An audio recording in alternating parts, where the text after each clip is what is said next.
ఆయన ఇంట్లోకి వెళ్ళినప్పటి నుంచి పొద్దున్న 7:30కి ఇంటర్వ్యూ ఇచ్చినప్పటి నుంచి టీవీలలో లైవ్ వస్తున్నది. 8 కిలోమీటర్లు, 7 కిలోమీటర్లు, 6 కిలోమీటర్లు ఇక చేరుకుంటున్నాడు, గేట్ కాడికి వచ్చిండు అని టీవీలలో లైవ్ వస్తుంటే పోలీసు వాళ్ళు నిద్రపోతుండ్రా? ఎస్కాట్లు ఇచ్చి తోలిస్తారు. ఎంబడి ఇంకా అడిషనల్ డీసీపీని ఆయన పక్కన పెట్టి తోలుకొచ్చారు.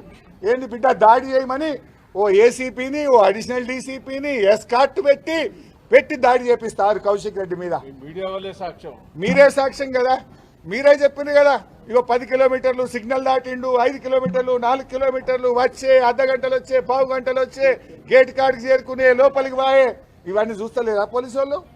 ఏం రాష్ట్ర అడిషనల్ డీజీ ఇంటెలిజెన్స్ నిద్రపోతుండా? ప్రతిపక్ష ఎమ్మెల్యేల మీద కేసులు పెట్టుడు, మమ్మల్ని వేధించుడు, కాంగ్రెస్ పార్టీలో చేరమని చెప్పడానికే ఇంటెలిజెన్స్ పనిచేస్తుందా? దేనికోసం ఇంటెలిజెన్స్ పనిచేస్తుంది? పౌరులకు రక్షణ ఉండదా?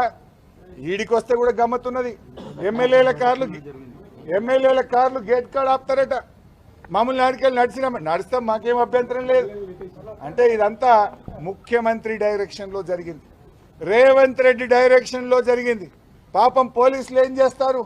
ఇవాళ వాళ్ళు అబాస్ పాలైపోతున్నారు.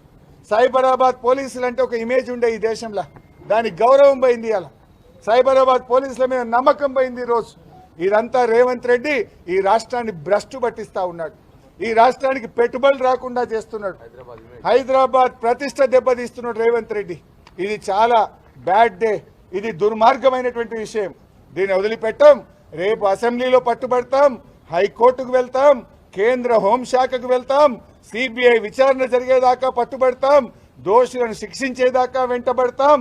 ఎంత దూరమైనా బీఆర్ఎస్ పార్టీ పోరాటం చేస్తుంది. గాంధీ సంగతి ఏందో లోకమంతా చూసింది. నేను కాంగ్రెస్ పార్టీలో చేరాను అని ఆయన ట్విట్టర్లో ఆయన్నే ఫోటోతో సహా ట్వీట్ చేసిండు కదా, కాంగ్రెస్లో చేరినా అని. తెల్లారి నేను కాంగ్రెస్ పార్టీలో చేరిన సందర్భంగా ప్రభుత్వ సలహాదారు వేం నరేందర్ రెడ్డికి శాలువా కప్పుతున్నా అని ఆయన ఇంటికి పోయి శాలువా కప్పి కాంగ్రెస్లో చేరిన శుభ సందర్భంలో అని ఫోటో ట్విట్టర్లో ఆయన్నే పెట్టుకున్నాడు. వేం నరేందర్ రెడ్డి కూడా ట్విట్టర్లో పెట్టిండు. కాంగ్రెస్లో కొత్తగా చేరిన గాంధీ గారు వచ్చి నాకు శాలువా కప్పిండని ఆయన కూడా ట్విట్టర్లో పెట్టుకున్నాడు. నా నియోజకవర్గ అభివృద్ధి కోసమే కాంగ్రెస్లో చేరుతున్నాను అని గాంధీ గారు అన్ని టీవీల్లో ఇంటర్వ్యూలు ఇచ్చాడు. అదే గాంధీ గారు నేను చేయలేని ప్రతిపక్షంలో ఉన్నా అంటాడు. రేవంత్ రెడ్డి ఢిల్లీలో కూర్చొని ఇలా చిట్ చాట్ల మేము ప్రతిపక్షంకే పిఏసీ ఇచ్చిన అంటాడు. ఇలా నువ్వు ముఖ్యమంత్రి పదవిలో ఉన్నావు, ఆ కుర్చీ కన్నా గౌరవమి, ఆ కుర్చీ ఇచ్చేతన్నా కాపాడు. రేవంత్ రెడ్డికి ఎట్లా ఇచ్చేది లేదు, రేవంత్ రెడ్డి ఎట్లా నోటికి వచ్చినట్టు మాట్లాడతావు, కానీ ఆ కుర్చీ పరువు తీయకు రేవంత్ రెడ్డి. ఆ కుర్చీకి ఉండే గౌరవాన్ని కాపాడు ఆ ముఖ్యమంత్రికి. నువ్వు కూడా గట్లా మాట్లాడితే ఎట్లా? కాండువ కప్పింది నువ్వే, నీకెట్లా పరువు లేదు. ఆ పోలీసు వాళ్ళ గౌరవం తీయకు, ఆ ముఖ్యమంత్రి కుర్చీ పరువు తీయకు. ఏమైనా ఇజ్జత్ ఉంచు, జర రాష్ట్రం పరువు ఉంచు. నువ్వు నవ్వుకుంటారు కదా. ఇంత దివాలాకోరు రాజకీయం అవసరమా?